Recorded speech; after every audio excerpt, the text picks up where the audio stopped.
Tadi malam kita lihat bagaimana jiwa-jiwa yang menerima Tuhan Yesus sebagai Tuhan dan Juru Selamatnya, diselamatkan, lahir baru. Itulah awal daripada pemulihan. Bagaimana manusia itu yang tadinya sudah mati di hadapan Tuhan, lalu pada waktu dia berseru kepada Tuhan, Yesus, Engkaulah Tuhan, Engkaulah Juru Selamatku, maka roh Tuhan kembali menghidupkan rohnya, dan dia mulai hidup. Dan dia pindah daripada kegelapan kepada kerajaan sorga. Dan Tuhan mulai mengerjakan kehendaknya semula, yaitu kita diciptakan segambar dengan Dia. Saudara baca dalam buku Kolose 3:10 dan Roma 8:29 dikatakan kita ini Tuhan mengubahkan kita hari lepas hari sehingga kita segambar dengan Tuhan. Mengapa kita diubahkan? Karena memang, saudaraku, Tuhan bersekutu dengan kita yang segambar dengan Dia. Dan Tuhan suka, seperti dulu Dia menciptakan Eden, Dia mau memang tinggal di dunia, bersekutu dengan kita. Tetapi dunia sekarang ini sudah hancur atau sudah rusak oleh dosa. Jadi tidak mungkin manusia dikembalikan ke Taman Eden. Lalu Tuhan buat rumah yang baru, bumi baru, langit baru, dan Yerusalem baru.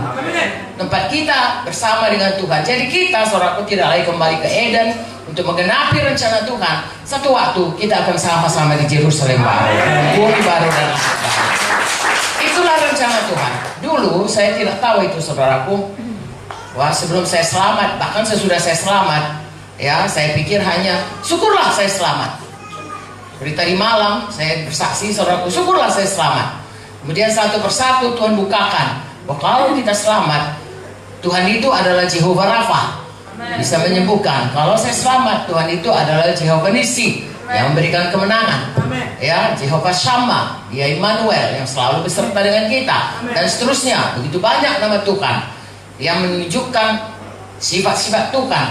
Tetapi yang sesungguh-sungguhnya, saudaraku, lebih dari segalanya, Dialah Tuhan yang mau tinggal dengan kita. Sebagaimana dulu Dia menciptakan Eden, begitulah Dia mau tinggal dengan kita. Dan kita baca dalam Wahyu 21 bahwa Tuhan menghancurkan dunia ini dengan api. Kalau dulu dengan banjir, nanti dengan api.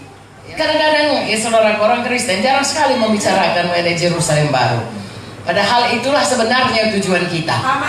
Ya, kalau melihat firman Tuhan ini, ya, kalau misalnya lah saudara mau ditempatkan di Amerika, ya, pindah menjadi katakanlah duta besar di Amerika ataupun dapat kerja di Amerika, kita akan mempelajari bagaimana orang Amerika.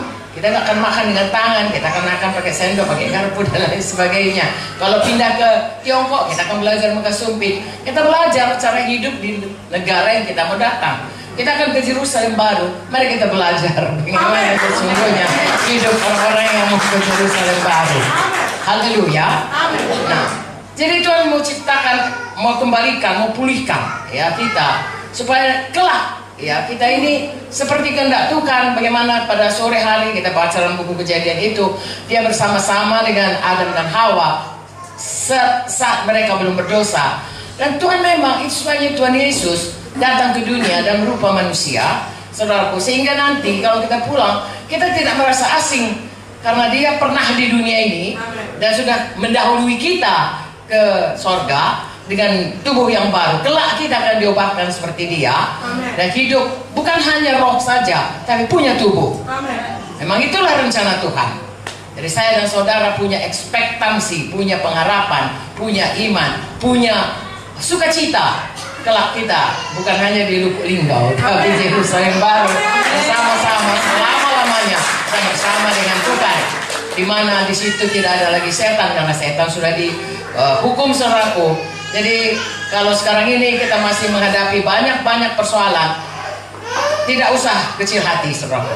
Ya, itu hanya sementara. Paling-paling 80 tahun, 100 tahun kalau kita ya hidup di dunia 100 tahun. Setelah itu selama-lamanya.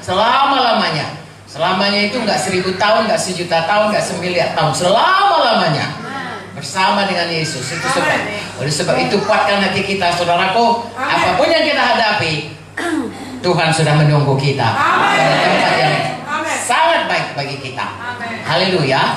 Jadi itu sebabnya sesudah seorang itu lahir baru, dia dikatakan dalam Injil Markus 16 ayat 15 dan 16, ya, beritakanlah Injil, jadikanlah semua bangsa muridku, tapi di bawahnya baptiskan mereka. Siapa yang percaya dan dibaptis, maka dia yang diselamatkan.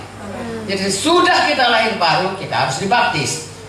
Ya, ini tentunya kita di sini semuanya sudah dibaptis. Amin. Tapi saya sampaikan ini supaya saudara semua membawa jiwa-jiwa baru yang sudah percaya itu. Seberapa banyak yang mau supaya mereka mau dibaptis. Amin.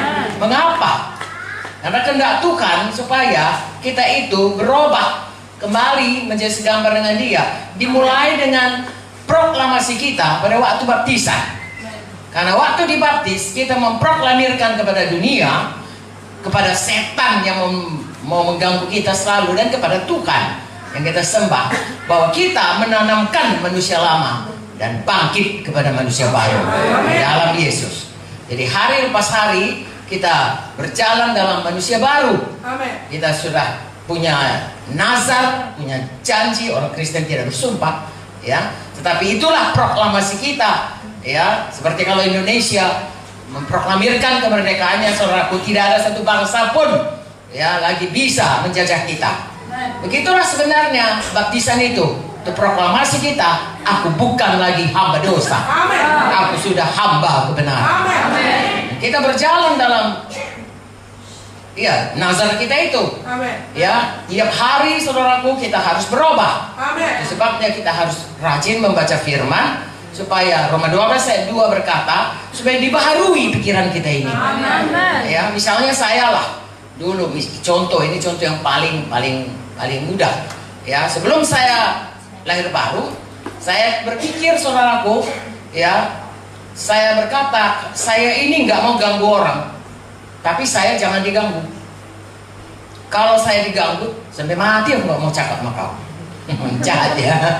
Tapi waktu itu saya pikir benar, ya. Lalu begitulah. Tapi sesudah saya baca firman Tuhan ini, saya tahu itu tidak betul.